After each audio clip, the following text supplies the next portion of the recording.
Angibingelele Nkosi yami kwizayoni zonke ezobukalana nakubo bonke abazobuka la abazalwane egameni lenkosi. Nikhuluma ke okhulumayo ke uProfessor waboMkhwanazi webandla leMighty Vision. Ngila eGoli ngizokhulekela abantu ababanjwe izinto ezibabambile, ngaba ukuhlupheka, ngaba ukufa, ngabe ukweswela, ngaba indlala. Ngizotshela nje uNkulunkulu ukuthi ngabantu bakhe naba bephambi kwami anginike bona ukuthi ngibahole ngokwebandla. So ngimilana ngizomemeza nje uSimakade. Nkosi yami ngizothi Simakade nakho la ngikhona nabantwana bakho.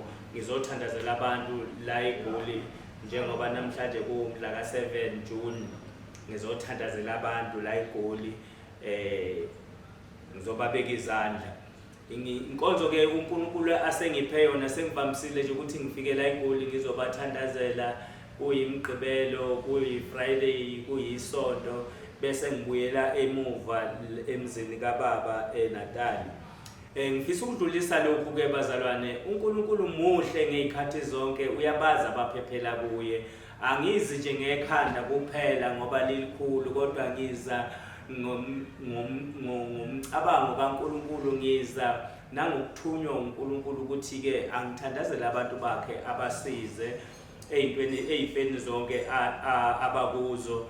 Angigcini ngokuya ethempelini ngo11 emini kuphela, ngiyabathandazela ngisho kuphakathi ney'nsuku. Okwami ukuthi njalo ngihlale ngidlinza ngebandla likaNkulunkulu, ngidlinza ngoNkulunkulu ukuthi uNkulunkulu akabaphephise la behleli khona emindenini yabo, emakhaya abo, abasize. Ngilwa kakhulu ke umuntu othi ngiyagula, ngiphethwe isichitho, ngiyalwa nje ngifuna ukusibheka, ngiyamthandazela ngimenzele isiwasho, hayi umuthi, isiwasho, angazani nemithi.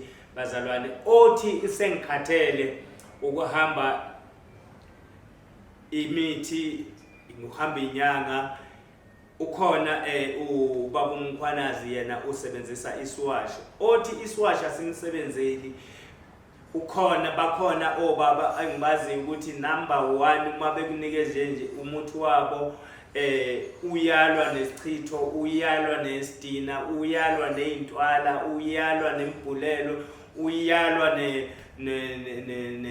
nezilwane ehamba ubusuku bonke ekhaya. Bakhona obaba engisebenzisana kanye nabo, nami mawukuthi uNkulunkulu akasho ukuthi angikusize, angilokothi ngikusize.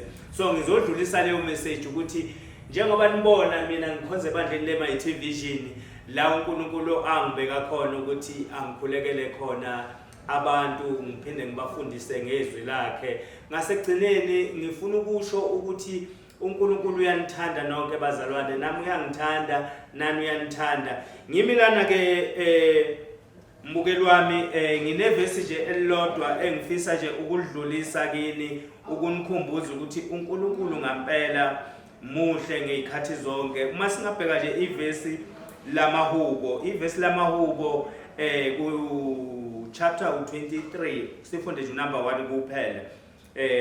Ngoba mina ngifunda kukaNkulunkulu ihubo likaDavide. Lithi ke ihubo likaDavide, uJehova ungumelusi wami, angiyikweswela.